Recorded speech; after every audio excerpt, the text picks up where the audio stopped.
నడుమా నల్లాగొండ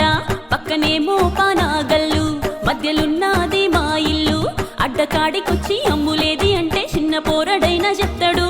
నేను సుక్కురారం మహాలక్ష్మి ఏగు సుక్కలా ఎలుగుతుంటా క్యాచిమి నేను సుక్కురారం మహాలక్ష్మి ఏగు సుక్కలా ఎలుగుతుంటా క్యాచిమి